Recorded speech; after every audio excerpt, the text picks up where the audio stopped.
I was standing on my front porch with a cup of coffee when I watched Karen Whitmore's white Range Rover tear across my tomato field for the third time that week. The dust cloud hung in the July air like a question mark, and I could see the deep tire tracks cutting straight through the irrigation lines I'd spent 2 weekends installing. She didn't slow down, didn't wave, didn't acknowledge that she was driving across private property like it was her own personal shortcut to avoid the extra 30 seconds it would take to use the actual road. Actual road. The thing about boundaries is that some people don't see them as lines to respect. They see them as suggestions, inconveniences, minor obstacles between them, and wherever they think they have the right to go. Karen was the president of the Meadowbrook Estates Homeowners Association, the fancy neighborhood that bordered my 5-acre farm on the eastern side. She'd made it clear 6 months ago, during her one and only visit to my property, that she considered my farm an eyesore that diminished her community's property values. I'd smiled politely then, offered her iced tea she didn't drink, and watched her leave in that same Range Rover, kicking up the same dust. But today felt different. Today, as I watched those fresh tire marks scar the earth where heirloom tomatoes were supposed to grow, something shifted. I set my coffee down on the porch railing, pulled out my phone, and took a picture. Then I walked down to the property line, where my hand-painted "Private Property No Trespassing" sign stood slightly crooked in the Texas heat. The sign was still there, but it might as well have been invisible. I ran my fingers along the wooden post, feeling the splinters catch against my palm, and made a decision that would change everything. Comment below, and let me know where you're watching from. I'd love to know how property rights work in your area, because what happened next taught me more about boundaries, patience, and the power of documentation than I ever expected to learn. The tracks were deeper than I expected. I knelt down in the dirt, running my fingers along the compressed earth where the tire treads had carved their path through my property. 4 inches, maybe closer to 5. The weight of whatever vehicle had done this had crushed the drip irrigation tubing I'd installed just last weekend, the kind with the tiny emitters spaced every 12 inches for optimal water distribution. I could see where the pressure had forced water up through the breaks, creating small mud pools that had already started to dry and crack in the afternoon heat. I stood up slowly, brushing the dirt from my hands, and surveyed the damage. 12 tomato plants, still young but showing promise, were bent or broken. These weren't the grocery store variety. I'd started them from heirloom seeds back in March, Cherokee Purple and Brandywine, the kind you nurse along for weeks before they're strong enough to transplant. Now, they leaned at sad angles, their stems crimped where something heavy had rolled over them without pause. The sun was starting its descent toward the horizon, painting everything in that particular golden light that makes Texas summers almost bearable. I walked the length of the tire tracks, following them from where they entered my property at the southwestern corner, cut diagonally across the field, and exited onto the county road that bordered the Meadowbrook Estates neighborhood. It was a straight shot, probably saved someone 45 seconds compared to taking the proper route. 45 seconds. That's what my irrigation system was worth to whoever had done this. I reached the county road and examined my property marker. The fence post stood firm, the barbed wire still taut between it and the next post, 20 feet down. The "Private Property No Trespassing" sign I'd mounted at eye level was clean, readable, impossible to miss. No one could claim they didn't know this was private land. I took out my phone and snapped several photos. The sign, the fence line, the tire tracks leading away. Then I opened the Notes app and started typing. Saturday, June 17th, 7:15 p.m. Damage to irrigation, 12 plants, southwestern access point, vehicle unknown.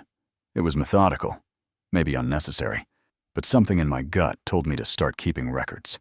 I'd noticed similar tracks earlier in the week, but I'd written them off as a delivery driver who'd gotten confused 3 times in 1 week, though at roughly the same time of day. That felt less like confusion and more like intention. I walked back toward the house, a modest 2-bedroom ranch I'd bought 5 years ago when I'd decided that engineering office work was slowly killing my soul. The farm had been a dream deferred for too long. 5 acres wasn't much by Texas standards, barely qualified as a farm at all. But it was mine. I grew vegetables, sold them at the farmer's market on weekends, and spent my weekdays doing remote consulting work that paid the mortgage. It was simple. It was peaceful. Or it had been. The memory came back as I climbed the porch steps. 6 months ago, Karen Whitmore had shown up unannounced, introducing herself as president of the Meadowbrook HOA. She'd been friendly at first, asking about my plans for the land, but her smile had tightened when I'd mentioned organic vegetables. She'd looked around at my cleared fields, my modest house, and I'd seen the calculation in her eyes. She'd mentioned that property values in Meadowbrook had increased 18% over the past 3 years.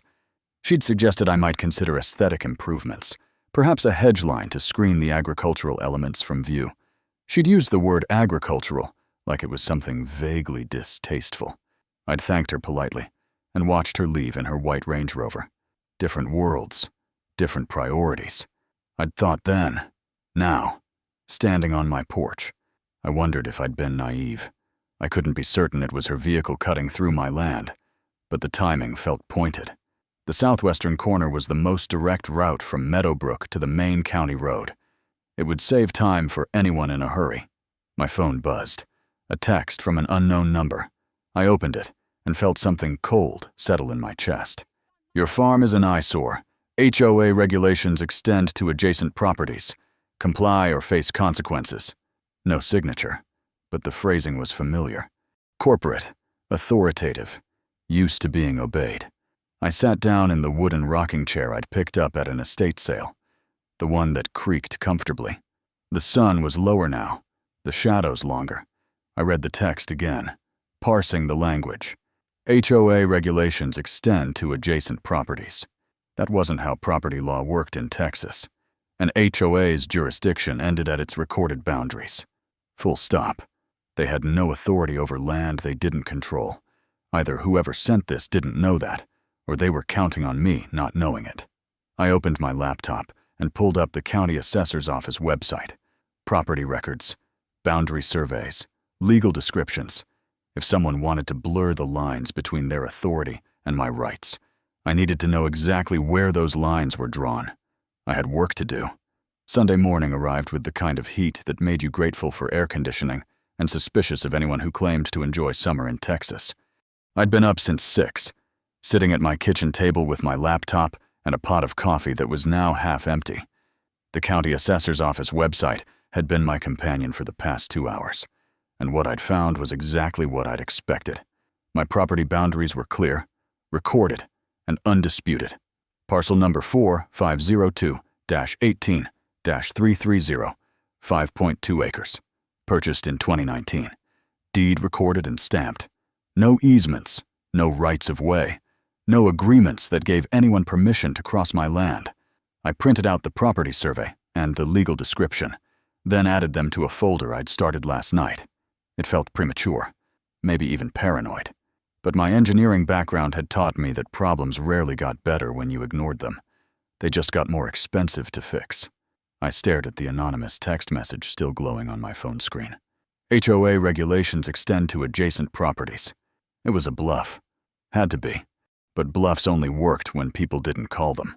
I picked up my phone and dialed the number listed on the Meadowbrook HOA website.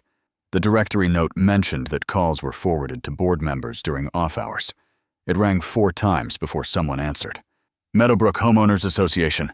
Karen Whitmore speaking. Her voice was crisp, professional, the kind that suggested she was used to being in charge. I kept my tone neutral, friendly even. Mrs. Whitmore, this is David Turner. I own the property adjacent to your neighborhood on the western side. I was hoping we could meet and discuss something that's come up. There was a pause, just long enough to feel deliberate. Mr. Turner, yes, I remember you. What kind of something? I chose my words carefully. There's been some vehicle traffic crossing my land, and I'd like to talk about it in person if you have time. Maybe this afternoon. There's a Starbucks on Route 83, near the grocery store. Another pause. Fine. 3 o'clock. Don't be late. The line went dead before I could respond. At 2:55. I walked into the Starbucks with my folder tucked under my arm. The place was moderately busy, filled with the weekend crowd of families and teenagers claiming tables like territory. I spotted Karen immediately. She was sitting at a corner table, her posture perfect, her blonde hair pulled back in a way that probably had a specific name. She wore a white blouse and pearl earrings, the kind of outfit that said she took this meeting seriously, or at least wanted me to think she did. I sat down across from her and set my folder on the table. "Thanks for meeting me." She glanced at the folder but didn't acknowledge it. "You said something about vehicle traffic. I'm not sure why you think that involves the HOA.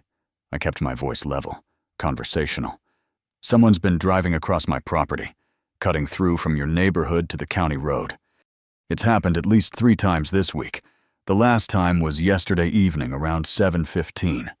They damaged my irrigation system and several plants." Karen's expression didn't change. "And you think this person is from Meadowbrook?" I opened the folder and slid the property survey across the table. "I'm not making accusations. I just want whoever it is to stop. This is my property line. Here." I pointed to the highlighted boundary. "And this is where the tire tracks cross. It's clearly marked private land."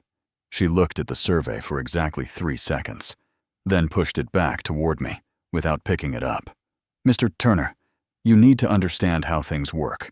Meadowbrook is a community. We have standards, expectations. Your little farm doesn't need all that space. Sometimes efficiency requires flexibility." The way she said little farm made it sound like a child's hobby. I felt something tighten in my chest, but I kept my hands flat on the table. "With respect, I'm growing food there. If someone needs to cross my land, they need to ask first. That's just basic property law." Karen leaned back in her chair, and for the first time, I saw something other than polite condescension in her face. It was irritation, barely masked. "You really don't understand. Your operation affects our property values. We have responsibilities to our residents." I pulled the survey back toward me and closed the folder. "I understand that, but I have responsibilities too. I'm asking politely. Please ask your residents not to drive across my land. If it happens again, I'll need to take other steps." She stood up, smoothing her blouse with one hand. "Other steps? How dramatic. Good luck with that. Mr. Turner." She picked up her coffee cup, still half full, and walked out without looking back. I sat there for a moment, watching her through the window as she climbed into her white Range Rover and drove away. The barista, a young woman with a name tag that said Ashley, caught my eye from behind the counter. She looked sympathetic, like she'd overheard enough to understand what had just happened. I pulled out my notebook and wrote down the details. June 18th, 3:15 p.m. Meeting at Starbucks. Request to stop trespassing denied. Witness present. Ashley, barista. Then I drove home, taking the long way so I could check the southwestern corner of my property from the county road. The tire tracks were still there, baked into the earth like evidence waiting to be useful. But as I pulled into my driveway, I noticed something new. Fresh tracks, deeper than before, cutting across a different section of the field. And my private property sign, the one I'd checked yesterday, was lying on the ground 20 feet away. The wooden post had been snapped clean in half. Monday morning felt different. I woke up at 6:30, earlier than usual, with the kind of clarity that comes from knowing exactly what you need to do. The broken sign was still lying in the field where I'd left it the night before, and I had a pretty good idea who was responsible. I spent the next hour doing what I should have done from the start. I opened a spreadsheet and started logging everything. Date, time, location, damage, evidence. The first incident, Monday the 12th. Tracks through the southwestern corner, Wednesday the 14th. Same location, irrigation damage. Saturday the 17th. 12 tomato plants destroyed. Sunday the 18th. New tracks and the broken sign. 4 incidents in 7 days, all between 7 and 7:30 in the evening. The pattern told its own story. I grabbed my phone and took photos of the broken sign from multiple angles. The wood hadn't rotted. It had been struck with force, probably by a vehicle bumper at speed. I measured the height of the break, noted the splintering pattern, and added everything to my file. Then I did something that felt slightly ridiculous, but also necessary. I set an alarm on my phone for 7 o'clock that evening. If this pattern held, I wanted to be ready. The day crawled by. I tried to focus on work, answering emails from clients who needed drainage calculations and foundation assessments, but my attention kept drifting to the window. At 6:45, I poured myself a cup of coffee I didn't want and walked out to the southwestern corner of my property. The evening heat was thick, the kind that made the air shimmer above the dirt road. I stood near the fence line, not blocking the path, but visible, undeniable. If someone came through, they'd have to see me. 7:23, I heard it before I saw it. The deep rumble of an engine, growing louder, and then the white Range Rover appeared on the county road. It slowed as it approached the turnoff, and I could see Karen behind the wheel. Our eyes met for a fraction of a second. Then she accelerated, turning hard onto my property without hesitation. I stepped forward, not into the path of the vehicle, but close enough that she'd have to acknowledge me. I raised my hand, the universal signal to stop. She didn't stop. The Range Rover kept coming, and for a moment I thought she might actually hit me. But at the last second, she swerved, passing 6 feet to my left, close enough that I could feel the rush of displaced air and the sting of dust hitting my face. The engine roared as she accelerated across the field, and then she was gone, disappearing onto the county road on the far side. I stood there for a moment, my heart pounding harder than I wanted to admit. My hands were shaking slightly, and I realized I'd been holding my breath. I pulled out my phone and took a photo of the fresh tracks, then opened my notes app and started typing. Monday, June 19th, 7:23 p.m. White Range Rover. Driver identified as Karen Whitmore. Vehicle entered property at southwestern corner. Passed within 6 feet of my position. Exited onto county road. Verbal attempt to stop ignored. The adrenaline was starting to fade, replaced by something colder and more focused. This wasn't about a shortcut anymore. This was about control, about proving that she could do whatever she wanted, and I couldn't stop her. I walked back to the house and opened my laptop. I needed something more than notes and photos. I needed video. I found a set of 2 Blink outdoor cameras on the Home Depot website for $180. 4K video, motion detection, cloud storage. I ordered them for same-day pickup and drove into town to collect them before the store closed at 9. By 10 p.m., I had both cameras mounted, one at the southwestern corner, angled to catch anyone entering my property, the other near the house, with a wide view of the field. The setup wasn't perfect, but it didn't need to be. It just needed to record. Tuesday passed without incident, but Wednesday evening at 7:18, my phone buzzed with a motion alert. I opened the app and watched in real time as the white Range Rover entered my property, drove straight across the field, and exited onto the county road. The video was crystal clear. The license plate, the driver, the deliberate path. I saved the clip immediately. Over the next 3 days, the alerts became routine. Each evening between 7 and 7:30, the same vehicle, the same route, the same driver. By Saturday morning, I had 6 video clips documenting repeated trespassing. The damage was accumulating too. More irrigation lines crushed, more plants destroyed, and a section I'd prepared for fall planting was now rutted beyond use. I sat at my kitchen table Saturday afternoon with my laptop open.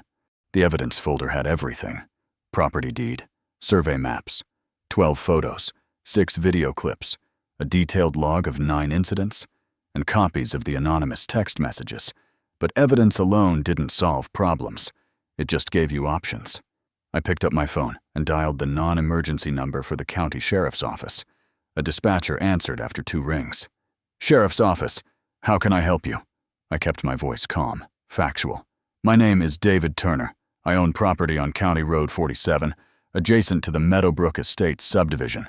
I need to report repeated trespassing and property damage. I have video evidence and documentation." There was a pause, the sound of typing. "And when did these incidents occur?" "Sir," I glanced at my spreadsheet, 9 separate incidents over the past 2 weeks. The most recent was yesterday evening. I can provide dates, times, and video footage." More typing. "Okay, Mr. Turner. I'm going to have Deputy Rodriguez call you back within the hour to discuss this. Can you be available?" I looked at the folder on my table, the cameras monitoring my property, the field visible through my window. "Yes, I'll be here." The call came 52 minutes later. Deputy Rodriguez had a calm, professional voice that suggested he'd heard every kind of complaint imaginable. I walked him through the situation, keeping it concise and factual. Property boundaries, repeated trespassing, documented damage, video evidence. He listened without interrupting, then asked the question I'd been waiting for. "And you're certain about the identity of the person doing this?" I pulled up the clearest video clip on my laptop. "I have 6 videos showing the vehicle and driver. The plate is visible in 4 of them. I'm very certain." He was quiet for a moment. "Okay, I'd like you to come on Monday morning and file a formal complaint. Bring all your documentation. We'll review everything and determine the appropriate next steps. Can you do 9 a.m.? I looked at my calendar, already knowing the answer. "I'll be there." Sunday was quiet. No alerts, no new damage, no sign of Karen. I spent the day organizing my evidence, printing additional copies of key documents, and preparing for the meeting with Deputy Rodriguez. As the sun set and the sky turned that particular shade of orange that only exists in Texas summers, I sat on my porch with a glass of iced tea and looked out at my field. The scars were visible even from here, left by someone who thought they were above consequence, but consequences, I was learning, had a way of catching up. You just had to be patient enough to let them. Saturday morning started with a phone call that changed the trajectory of everything. I'd been awake since 6, sitting at my kitchen table with coffee and my laptop, when my phone rang with a number I didn't recognize. "Mr. Turner, this is Angela Chen from Texas Legal Services. Deputy Rodriguez referred your case to us. Do you have a few minutes to talk about your property situation?" I spent the next 40 minutes on the phone with Angela, a property law attorney who specialized in land disputes and HOA conflicts. She asked precise questions, took detailed notes, and by the end of the conversation, she'd given me 3 pieces of advice that felt like ammunition. First, I had more than enough evidence for a civil trespassing claim. Second, Karen's fake HOA notices constituted criminal mischief under Texas Penal Code Section 28.03. Third, I should continue documenting everything because cases like this often escalated before they resolved. The consultation was free, part of a program for rural landowners dealing with property disputes. I thanked her, hung up, and immediately started organizing my evidence into the categories she'd suggested. By noon, I had a folder structure that would make any engineer proud. Property documents in one section, photographic evidence in another, video files organized chronologically, communication records, including the fake HOA letters and the threatening emails, a detailed timeline spreadsheet with dates, times, and incident descriptions, a separate document outlining the specific Texas statutes that applied. Angela had mentioned that judges appreciated thoroughness, and I was going to give them thoroughness in abundance. But documentation alone wasn't enough. I needed to do something that would force the situation to a conclusion, something legal and defensible that would make it impossible for Karen to continue using my land as her personal shortcut. I sat back in my chair and thought about the problem from an engineering perspective. The issue wasn't just that she was trespassing.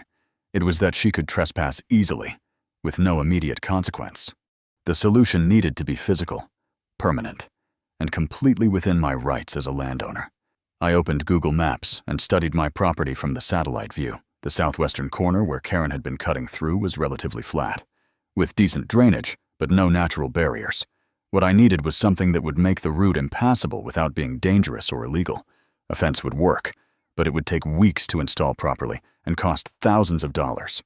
Then I remembered something from my civil engineering days: agricultural drainage trenches. Farmers used them all the time to manage water flow and prevent soil erosion.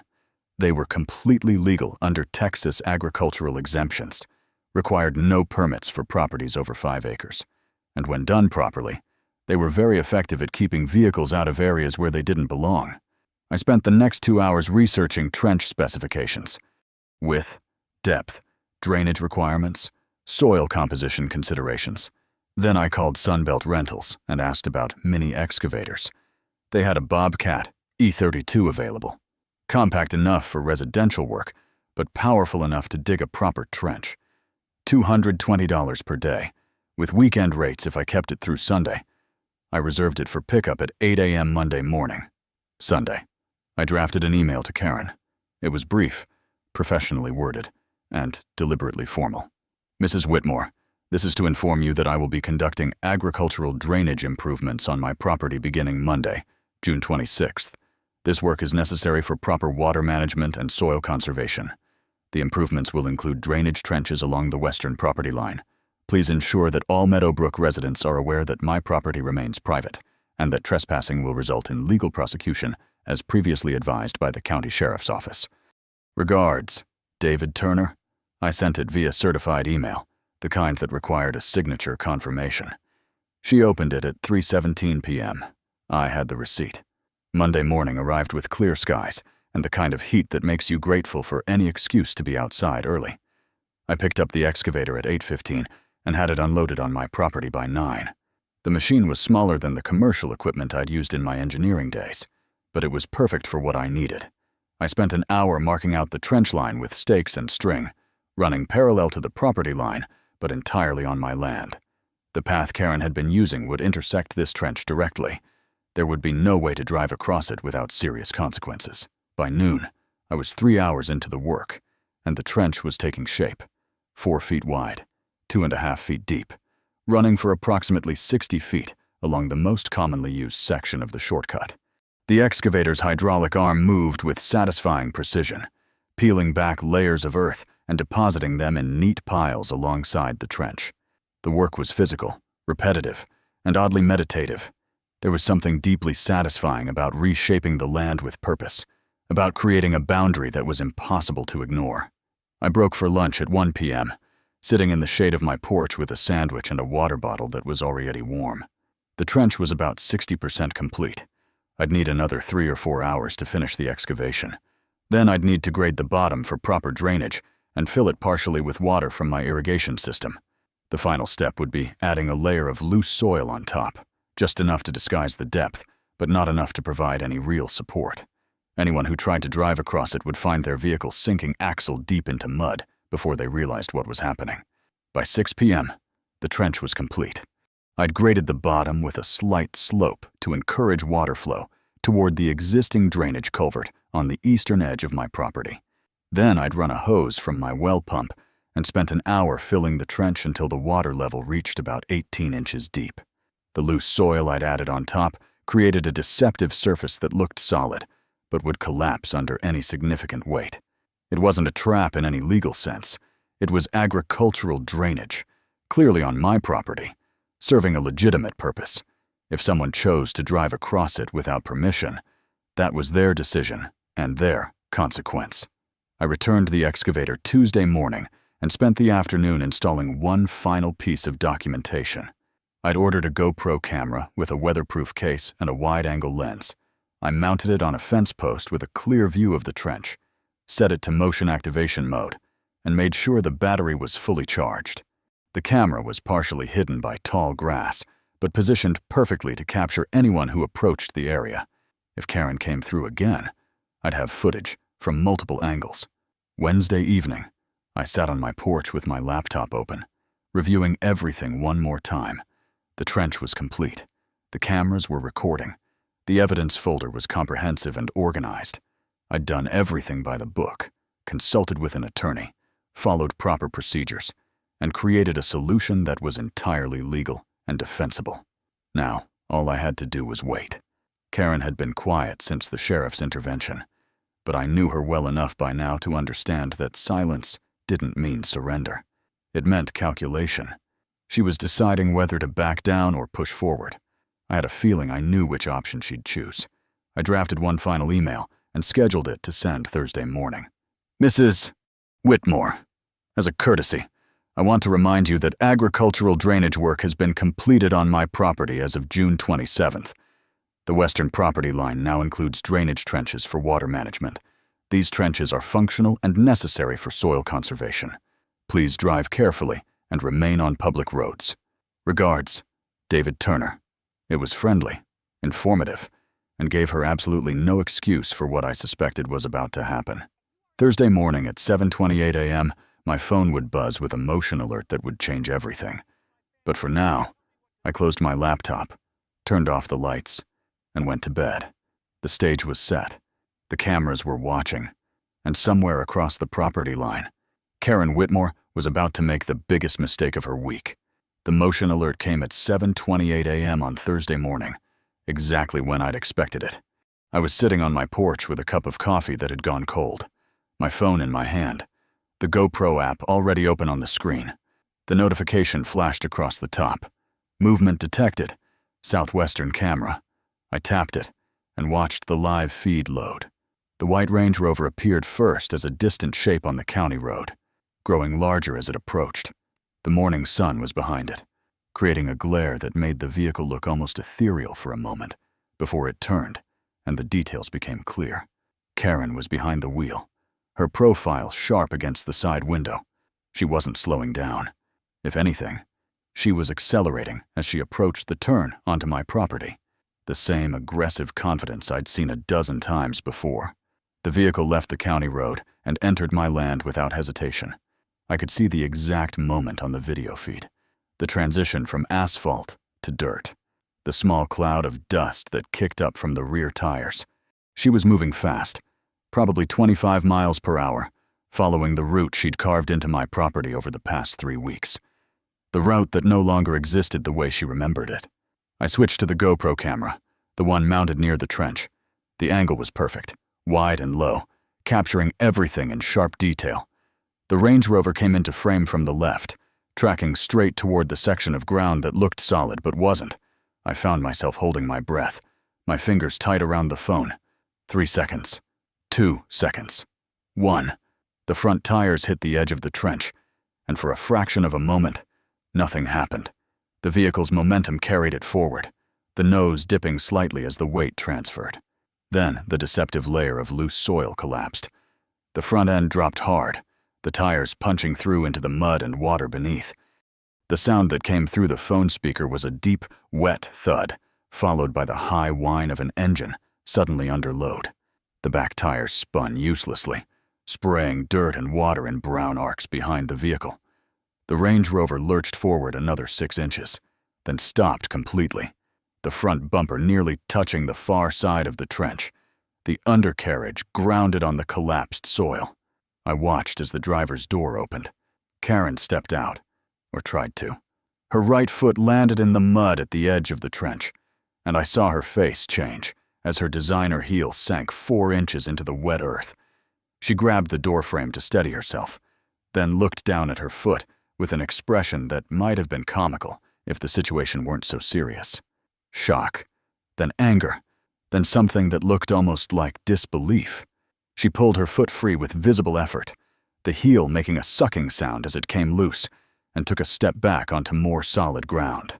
Her shoe was ruined, caked in dark mud up to the ankle. She turned slowly, taking in the trench, the water, the way her vehicle was nose down in the earth like some kind of beached whale. Then she looked directly at my house, and even from 100 yards away, even through a phone screen, I could see the fury in her posture. She started walking toward me, her ruined shoes squelching with each step. I stood up from my chair but didn't move off the porch. There was something almost surreal about watching her approach. This woman who'd spent weeks trespassing on my land with impunity, now marching through the consequences of her own choices. She was talking before she even reached the porch steps, her voice loud and sharp in the morning air. "You did this on purpose. This is deliberate. I'll sue you for everything you have." I kept my voice level, calm. "Mrs. Whitmore, you're trespassing. That's a drainage ditch for agricultural water management. It's clearly on my property." She climbed the first 2 steps, pointing back at her vehicle. "Drainage ditch. That's a trap. You deliberately trapped my car. This is illegal. This is assault." I pulled my phone from my pocket, held it up so she could see the screen. The GoPro feed was still running, still recording. "I have video of you driving onto my private property at high speed. You've been doing it for weeks despite multiple warnings, including one from the county sheriff's office. The trench is a legal agricultural infrastructure. You chose to drive across it without permission." Her face went through several shades of red. "You can't do this. The HOA will bury you. I'll tell everyone what you've done. You'll be finished in this community." I felt something settle in my chest, a kind of cold certainty. "Ma'am, the HOA has no authority over my property. I've documented every illegal letter you've sent, every fake legal notice, every threatening message. Deputy Rodriguez has all of it. You're welcome to call him yourself." She opened her mouth, closed it, and opened it again. For a moment, I thought she might actually take a swing at me, but instead, she turned and pulled out her phone, her fingers jabbing at the screen with barely controlled violence. She held it to her ear, pacing in small circles on my driveway. "I need a tow truck. My vehicle is stuck. I don't know the address. It's a farm, County Road 47. How long? 30 minutes. This is urgent." She ended the call and stood there, breathing hard, looking at everything except me. The sun was higher now, the heat building, and I could see sweat starting to form on her forehead. She glanced back at the Range Rover, still nose down in the trench, then at her mud-covered shoes, then, finally, at me. "You're going to regret this." Her voice was quieter now, almost conversational. "I have lawyers, real lawyers, not some county deputy who doesn't know his jurisdiction." I sat back down in my chair, set my phone on the armrest where the camera was still visible. "You should probably wait by your vehicle. Mrs. Whitmore, the tow truck will need to see where you're stuck." She looked at me for a long moment, and I could see her working through options, calculating whether there was anything left to say that might change the situation. Then she turned and walked back toward the trench, her ruined shoes making sad little noises with each step. The tow truck arrived 28 minutes later, a heavy-duty flatbed from a local company. The driver was a young guy, maybe mid-20s, who took one look at the situation and whistled low. "Man, that stuck good. How'd you manage that?" I couldn't hear Karen's response from the porch, but I could see her gesturing, pointing at my house, talking rapidly. The driver listened, nodded, then walked around the Range Rover, assessing the angles. It took 40 minutes to extract the vehicle. Chains, a winch, and careful maneuvering to avoid damaging the undercarriage more than it already was. The driver was professional, methodical, and clearly uncomfortable with whatever Karen was telling him. When the Range Rover was finally back on solid ground, covered in mud up to the door handles, Karen signed something on a tablet and climbed into the driver's seat without looking at me once. The engine started with a rough cough, and she drove away, following the county road this time, leaving a trail of mud and water behind her. The tow truck driver walked over to my porch before he left. "Hey, man, just so you know, she's telling people you set some kind of trap. Might want to document that ditch or whatever it is. People get weird about property disputes." I nodded, held up my phone. "Already documented. It's agricultural drainage. Completely legal." He grinned, shook his head. "Yeah, figured. You've got that look. Like you knew exactly what was going to happen." He walked back to his truck, and I watched him drive away, following the same route Karen had taken. The proper route. The legal route.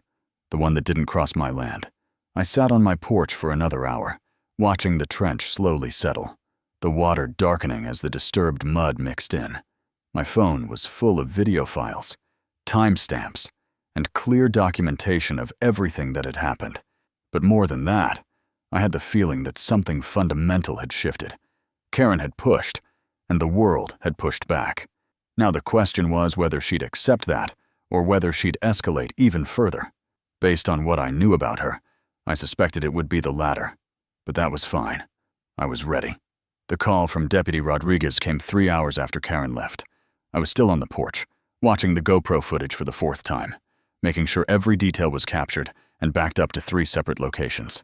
Cloud storage, external hard drive, and a USB stick I'd mailed to myself as a time-stamped backup. Old engineering habits died hard. "Mr. Turner, this is Deputy Rodriguez. I need you to come down to the office this afternoon if you're available. Mrs. Whitmore has filed a counter-complaint. She's claiming reckless endangerment, property damage to her vehicle, and harassment. She's also brought an attorney." His voice was neutral, professional, but I thought I detected something underneath. Not quite amusement, but close. "Can you be here at 2 p.m.? I glanced at the clock. It was 11:15. "I'll be there. Should I bring anything specific?" There was a pause, and I heard papers rustling. "Bring everything you have. All your documentation. The videos, especially the one from this morning. And Mr. Turner, don't worry too much. I've seen the footage you sent me earlier. This should be straightforward. I arrived at the sheriff's office at 1:55 with my laptop, a folder thick enough to require a rubber band, and a flash drive containing every piece of evidence I'd collected. The receptionist directed me to a conference room larger than the one I'd been in before. Deputy Rodriguez was already there, along with Sheriff Harris, a man in his late 50s with iron gray hair and the kind of presence that suggested he'd been doing this job for a very long time.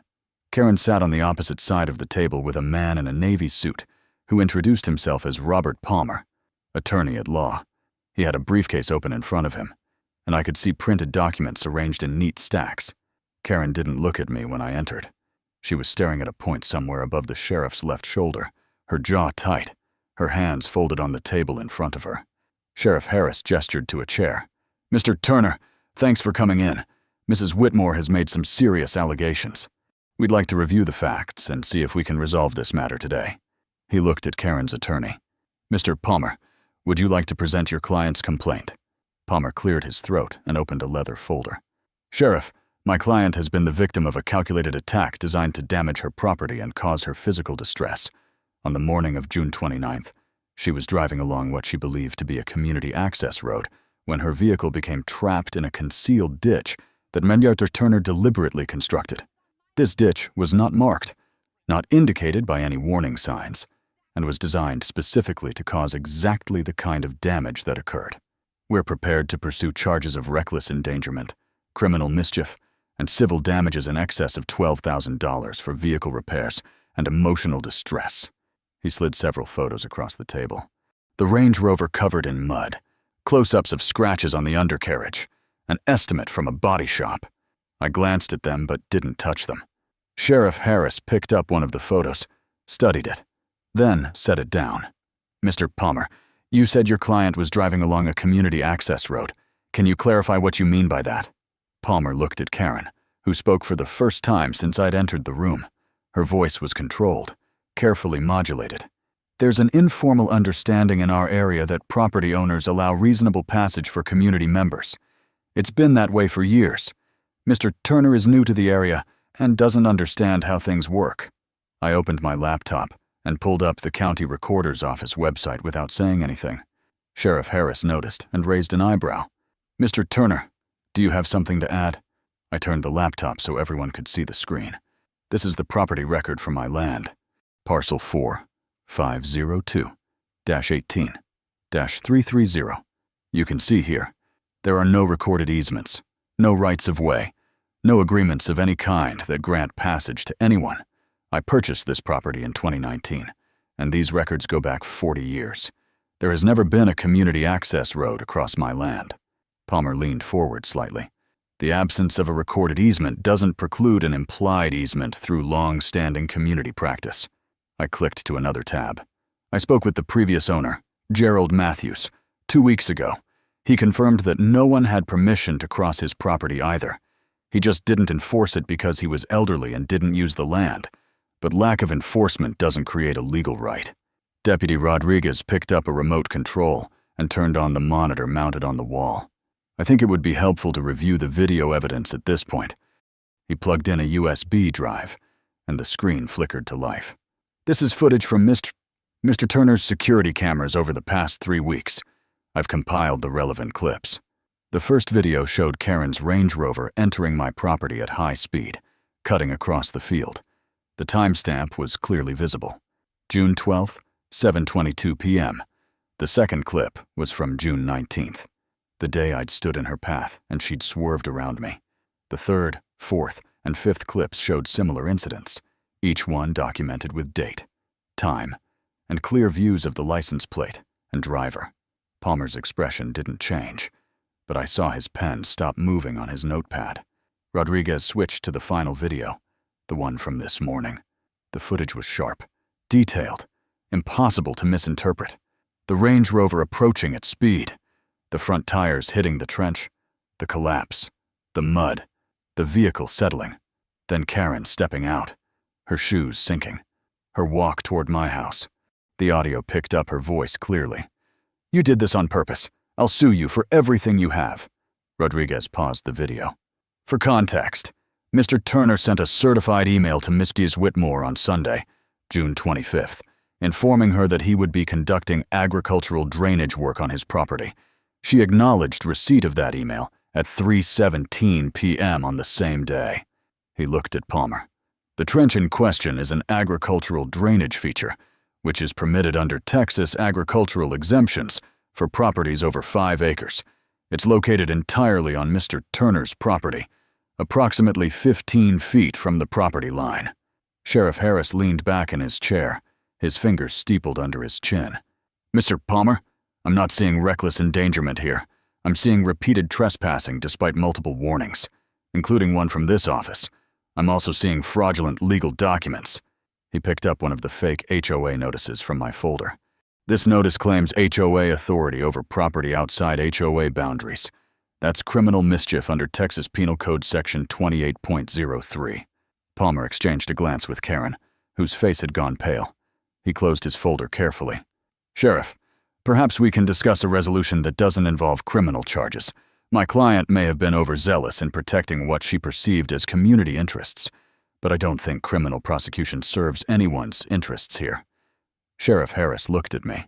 Mr. Turner, you're the complainant. What outcome are you looking for? I'd thought about this question for days, running through scenarios, weighing options. I want the trespassing to stop. I want the fake legal threats to stop.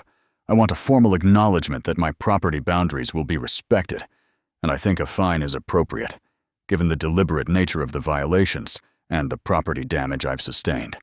Harris nodded slowly, then looked at Karen. Mrs. Whitmore, here's what I'm prepared to offer. You pleaded no contest to criminal trespass, which is a Class B misdemeanor.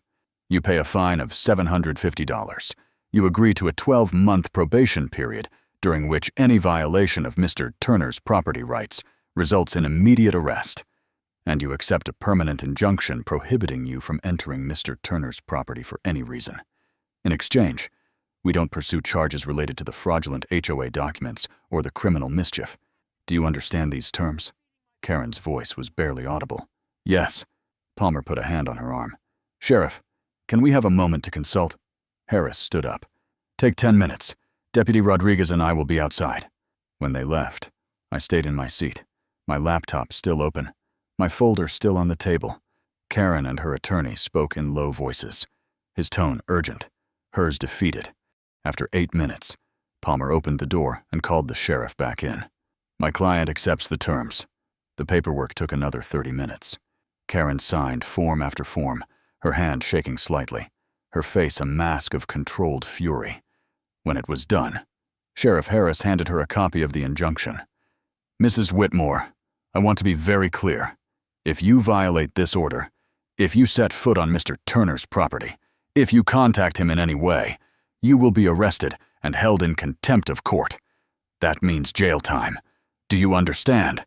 She nodded without speaking. Palmer gathered his papers, snapped his briefcase shut, and guided Karen toward the door.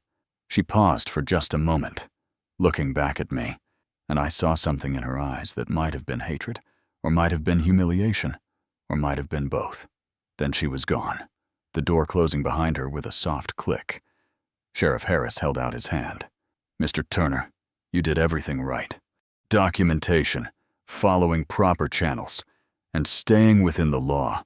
That's how these things should be handled. I shook his hand, thanked him, and walked out into the afternoon heat feeling lighter than I had in a month. 2 weeks passed before I filled in the trench. It felt important to leave it there for a while, a physical reminder of boundaries and consequences. But by mid-July, the summer rains had turned it into more of a pond than a drainage feature, and mosquitoes were starting to breed in the standing water. I rented the excavator again, spent a Saturday morning pushing the piled dirt back into the trench, and then another few hours grading the surface until it was level with the surrounding field. By Sunday afternoon, you could barely tell anything had happened there except for a slight depression in the earth and grass that was a shade greener than the rest. Fed by the moisture that remained below, I planted native wildflowers along that section of the property line. Bluebonnets, Indian paintbrush, Mexican hat, all species that would thrive in the Texas heat with minimal care. The seed packets said they'd bloom in spring. creating a natural border that was both beautiful and unmistakably intentional. A line of color that said, "This is where my land begins, and this is where yours ends." It wasn't about aggression or victory. It was about clarity. The cameras stayed up. I'd grown used to checking the app each morning, watching the overnight recordings on fast forward. Though there was rarely anything to see. The county road saw its normal traffic, delivery trucks, neighbors coming and going, the occasional lost driver turning around, but no white Range Rover, no tire tracks cutting across the southwestern corner. The shortcut that Karen had used for weeks no longer existed, and the absence of it had restored a kind of peace I hadn't fully appreciated until it returned. 3 weeks after the sheriff's office meeting, I received a letter in the mail, official stationery this time, with a return address for the Meadowbrook Homeowners Association. For a moment, I felt tension creep back into my shoulders, the old wariness returning. Then I opened it and saw that it wasn't from Karen at all. The letterhead identified the sender as Gary Mitchell, interim president.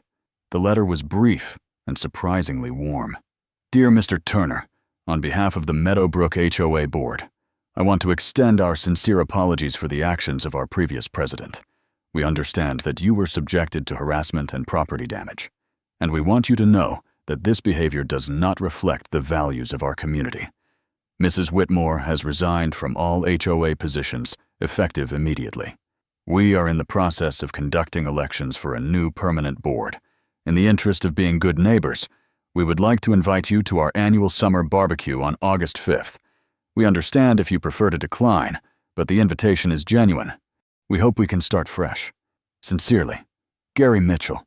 I read the letter twice, then set it on my kitchen table and stared at it for a while. The apology felt sincere, and the invitation was clearly an olive branch, an attempt to reset the relationship between my property and their community.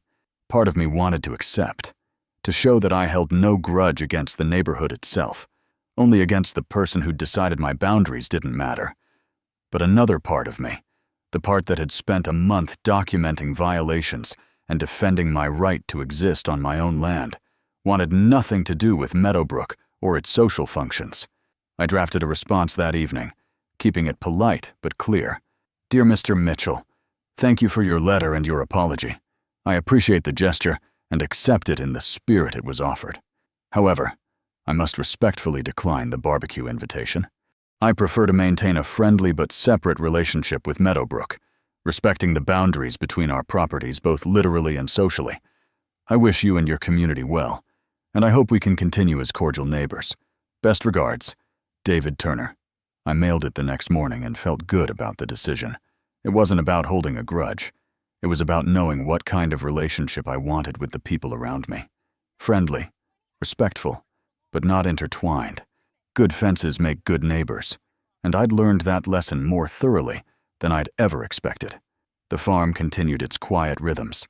The tomatoes I'd managed to save produced well through July, and I sold them at the farmer's market on Saturdays, along with cucumbers, peppers, and summer squash.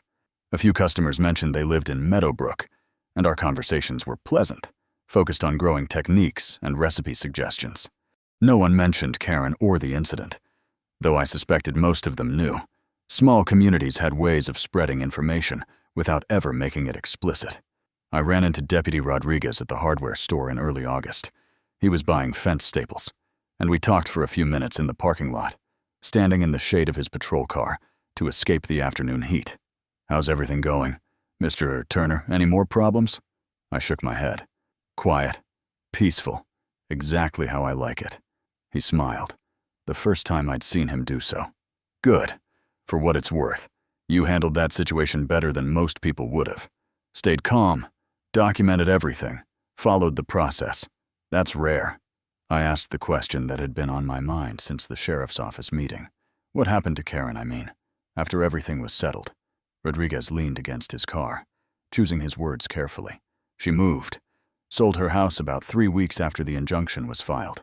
Apparently, the HOA board requested her resignation, and once that happened, she didn't see much reason to stay. I heard she relocated somewhere outside San Antonio, but I don't have details. People don't usually stick around after something like that becomes public knowledge." I felt a complicated mix of emotions hearing that. Relief, certainly. A kind of vindication, but also something that might have been sadness, not for Karen specifically, but for the waste of it all. The energy she'd spent trying to control something that wasn't hers. The escalation that could have been avoided if she'd just respected a clearly marked property line. It seemed like such a small thing to ask, and yet it had required lawyers, sheriffs, video evidence, and ultimately her leaving the community she'd claimed to be protecting. Rodriguez must have seen something in my face. Don't feel bad, Mr. Turner. She made her choices. You just defended what was yours. That's not wrong. I nodded, thanked him, and drove home thinking about boundaries and consequences and the strange weight of being proven right. September brought cooler evenings and the first hints that summer might eventually end. I spent my weekends preparing the fields for fall planting, tilling in compost and planning crop rotations. The bluebonnets I'd planted along the property line were still just seeds in the soil, waiting for spring to prove themselves. But I checked on them anyway, making sure the area stayed clear of weeds and debris. One Saturday afternoon in late September, I was working in the garden when I heard a vehicle slow down on the county road. Old habits made me look up, my body tensing slightly. But it was just a silver sedan, not a white Range Rover. A woman I didn't recognize waved from the driver's seat, friendly and casual, then continued on her way. I realized I'd been holding my breath and made a conscious effort to relax. The threat was gone. The pattern was broken. I could stop anticipating the next violation. That evening, I sat on my porch with a glass of iced tea and watched the sun set over my field. The repairs were complete. The damaged irrigation lines had been replaced, stronger than before. The plants that had been destroyed were gone, but new ones had taken their place, thriving in the late summer heat. The land had healed itself, the way land does when you give it time and attention, and stop letting people drive heavy vehicles across it. I thought about writing down what I'd learned, maybe turning it into some kind of advice for other rural property owners dealing with boundary disputes. But the lessons felt too specific, too tangled up in personality and circumstance to generalize easily. Respect boundaries, document everything, follow the process, stay calm. These were simple principles, obvious even, but living them through the stress of conflict was different from knowing them in abstract. The doing was what mattered, not the knowing. I pulled out my phone and opened the Notes app where I'd kept my incident log for all those weeks. Dates, times, descriptions of damage, links to video files. It was all still there, backed up and preserved. But I didn't need to look at it anymore. The story was finished. Justice hadn't been dramatic or cinematic. It had been paperwork and patience and the slow machinery of law enforcement doing its job. But it had been justice nonetheless, real and measurable and permanent. I started a new note, something separate from all the documentation and evidence.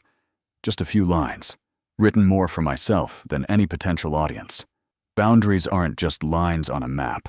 They're respect made visible. They're the understanding that your rights end where another person's begin. Some people learn that early. Others have to be taught. Either way, the lesson matters. The line matters. Hold it. I saved the note, closed the app, and set the phone aside. The sky was darkening now, stars beginning to appear in the gaps between clouds. Somewhere in the distance, I could hear the sounds of the Meadowbrook neighborhood.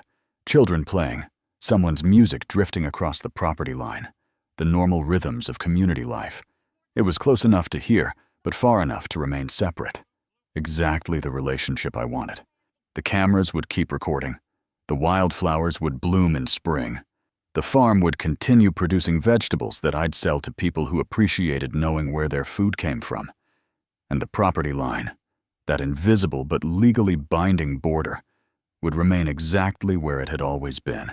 Respected now, finally, by everyone who needed to know it existed. I finished my tea, stood up, and walked inside. Tomorrow I'd check the fall planting schedule. Maybe start some lettuce seeds in the greenhouse. The work continued. The seasons turned, and life moved forward. The conflict was over. The boundaries were clear, and in the quiet that remained, there was something that felt remarkably like peace. The notification came on a quiet October morning. 3 months after everything had ended. I was checking my email over breakfast when I saw the sender's name, Meadowbrook Homeowners Association. My hand paused over the coffee cup, old tension flickering briefly before I reminded myself that the story was over.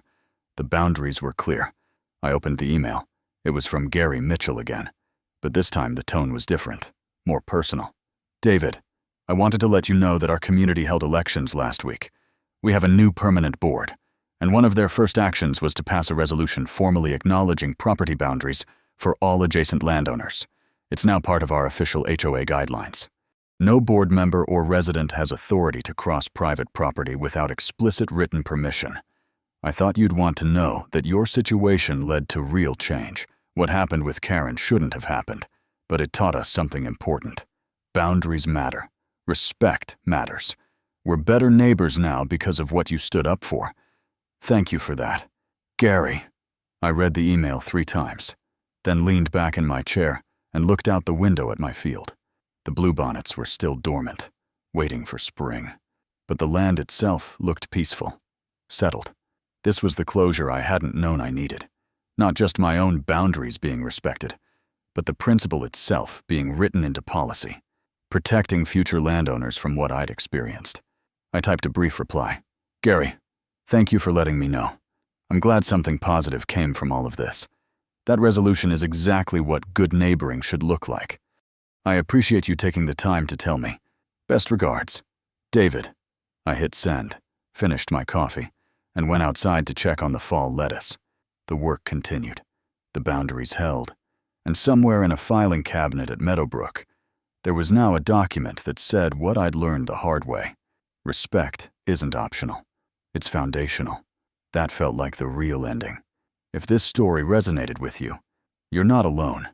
Boundaries matter, whether they're property lines or personal limits.